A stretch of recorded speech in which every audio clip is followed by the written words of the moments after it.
What if a single company held the keys to nearly every piece of data governments use to track, predict, and control? A company whose technology powers decisions from counterterrorism operations to local policing, often operating in the shadows of public scrutiny. This isn't a dystopian fantasy. It's the reality crafted by Palantir Technologies. Founded on the promise of fighting terror, Palantir has become the invisible architect of global surveillance systems, processing petabytes of classified information daily. Its platforms don't just organize data, they reveal patterns, connect individuals, and empower a new era of algorithmic governance. What happened next changed the very definition of state power. The story of Palantir begins in the immediate aftermath of 9/11.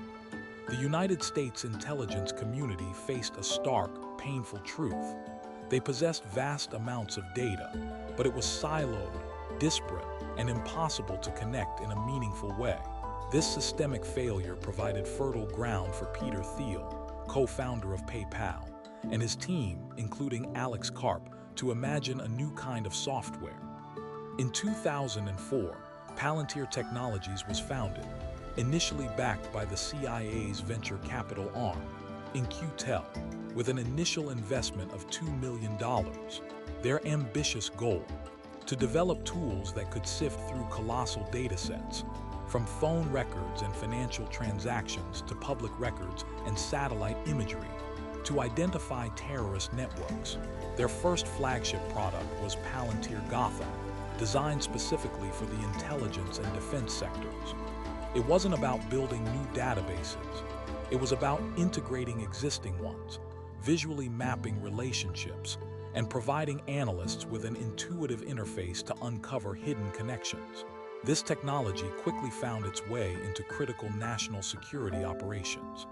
By 2008, Palantir was demonstrating its capabilities to organizations like the FBI and the NSA, promising an unprecedented ability to turn raw, overwhelming data into actionable intelligence. The central question then, as now, revolved around the immense power this granted and the profound implications for privacy and state control. Palantir's influence began its ascent in the battlefields of Iraq and Afghanistan. Intelligence analysts struggled to piece together fragmented reports, intercepted communications, and biometric data from a myriad of sources. Palantir Gotham became indispensable. It allowed military and intelligence operatives to track insurgent networks, predict IED attacks, and connect seemingly unrelated individuals with chilling efficiency. One pivotal moment involved its deployment to dismantle specific bomb-making cells, a capability that solidified its reputation within the defense establishment. The software's ability to visualize complex networks and reveal latent connections proved transformative, turning raw data into critical strategic advantage. The company, however, kept a low profile, its successes shrouded in classified operations. As its efficacy within national security became undeniable, Palantir began to cast a wider net. Its technology, refined in the crucible of war, was seen as applicable to a host of other government challenges. By 2013, the Los Angeles Police Department became an early adopter, piloting Palantir software to identify crime patterns and predict high-risk individuals. This expansion from counterterrorism to domestic policing marked a significant shift, raising immediate alarms among civil liberties advocates. Critics questioned the potential for algorithmic bias and the erosion of privacy as police departments gained the ability to rapidly link everything from traffic citations to social media profiles. The stakes escalated further with Palantir's contracts with Immigration and Customs Enforcement, or ICE. By 2017, Palantir's investigative case management system was a critical tool for ICE agents. It integrated data from state and local law enforcement, financial institutions, and even social media, allowing agents to identify, track, and deport undocumented immigrants. This system didn't just organize existing information. It facilitated predictive analysis, essentially creating digital dossiers that connected individuals to networks of family, friends, and associates. The company maintained its position that it simply provided a tool, a sophisticated search engine for government data. But the moral implications of its use in controversial operations became a growing public debate. The controversy highlighted a deeper, more unsettling truth. Palantir was not just a software vendor. It was increasingly embedding itself as a foundational component of modern governmental operations, making its technology not merely optional, but strategically vital. What truly defines Palantir, and what often gets misunderstood, is that it fundamentally doesn't collect data. Instead, its genius lies in its ability to integrate and make sense of data that already exists, scattered across countless government and commercial databases. Imagine an intelligence analyst tasked with understanding a complex network. They might have data sitting in an FBI database, another in a CIA server, perhaps public records from a DMV, and commercial data bought from a broker, all in different formats, incompatible systems, and varying levels of access. Palantir's Gotham and Foundry platforms act as the ultimate translation layer, an operating system that ingests all this disparate information, standardizes it, and maps the connections.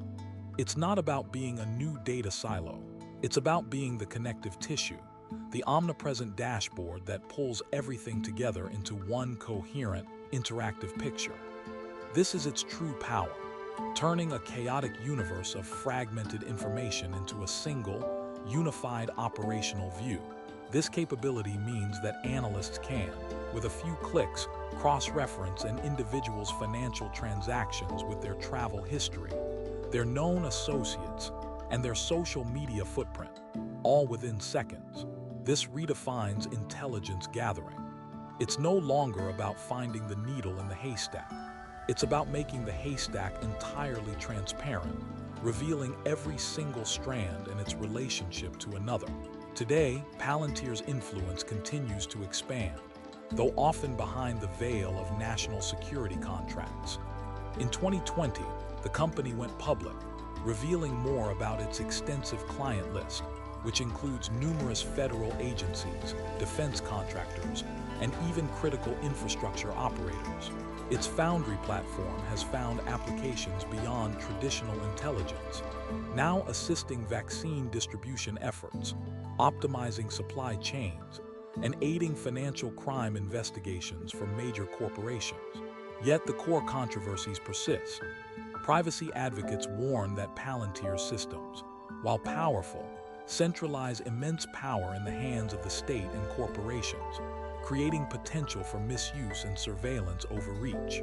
The debate over Palantir represents a fundamental tension in modern society, the balance between security, efficiency, and individual liberty.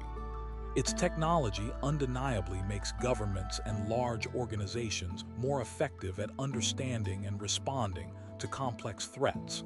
But this efficiency comes at a cost, demanding constant vigilance against algorithmic bias, over-policing, and the potential for a surveillance state. As the world becomes increasingly data-driven, companies like Palantir will only grow in importance, becoming critical infrastructure themselves. The question facing us is not if these systems will be used, but how transparent, accountable, and ethically constrained their deployment will be. Palantir's trajectory from a secretive startup to a publicly traded titan of data integration mirrors the evolving relationship between technology and state power. It forces us to confront uncomfortable questions about where the line is drawn between protecting national interests and encroaching on personal freedoms. The systems Palantir builds do not merely process data, they reshape how power is exercised, how justice is administered, and ultimately, how society itself is governed. Understanding Palantir means understanding the intricate, often invisible, mechanics of 21st century control. The future of privacy and state influence hangs in this delicate balance.